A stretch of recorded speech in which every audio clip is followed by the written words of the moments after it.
तीज का दिन था और माता पार्वती ने तीज का व्रत रखा था।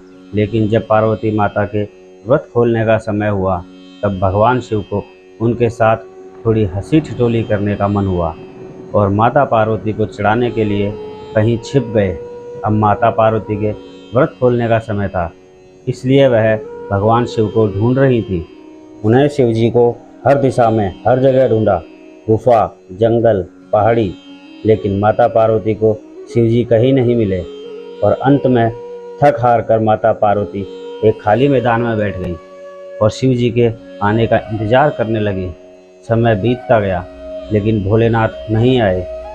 फिर माता पार्वती ने सोचा कि भगवान शिव तो समग्र सृष्टि के नाथ हैं, उन्हें क्या क्या हो रहा है सब पता होता है और ऐसे में वह पार्वती माँ को पूजा करते हुए भी जरूर देख लेंगे और अपने आप ही प्रकट हो जाएंगे। यही सोचकर माता पार्वती ने एक मिट्टी का शिवलिंग बनाया और उसकी पूजा करने लगी। और जैसा कि पार्वती माता ने सोचा था वैसे ही भगवान शिव यह सब कुछ अदृश्य होकर देख रहे थे और मन ही मन मुस्कुरा रहे थे। और जैसे ही माता पार्वती की पूजा संपन्न हुई, शिव जी वहाँ प्रकट हुए और माता पार्वती को चिढ़ाते हुए बोले, देवी, आपने तो अकेले ही पूजा कर ली, आप मेरी प्रतीक्षा भी नहीं की, ऐसा क्यों? तब पार्वती जी ने कहा, हे प्रभु, मैंने आपका बहुत इंतजार किया लेकिन सूर्यास्त हो चुका था और रात होने वाली थी, इसलिए मैंने शिवलिंग बनाकर आपकी पूजा कर ली और अपना व्रत संपूर्ण किया। यह बात सुनकर शिवजी ने फिर ठिठोली करते हुए कहा, मैं तुम्हारी बात पर कैसे विश्वास कर लूं?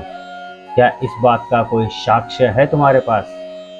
तब माता पार्वती ने थोड़ी दूर एक गाय को खड़े हुए देखा। तब माता पार्वती ने कहा, यह गाय मेरी पूजा की साक्षी है, आप इन्हीं से पूछ लीजिए। लेकिन वह गाय भी भोलेनाथ की यह हंसी ठिठोली के बारे में जानती थी, जिसकी वजह से जब शिवजी ने उन्हें माता पार्वती की पूजा के बारे में पूछा तब गाय ने ना में सर हिलाया और शिवजी ने हंसते हुए उनसे कहा कि वह बस उनसे थोड़ी हंसी ठिठोली कर रहे थे और वह सच जानते हैं। लेकिन अपने पति के सामने झूठा कहलाने का कलंक माता पार्वती को सहन ना हुआ और उन्होंने गाय को श्राप देते हुए कहा, जिस तरह आज तूने झूठ बोला है उसी तरह अब तुझे झूठन ही खानी होगी। भले तुझे अच्छे से अच्छा भोजन क्यों ना मिले, लेकिन तू झूठन के पीछे ही भागेगी।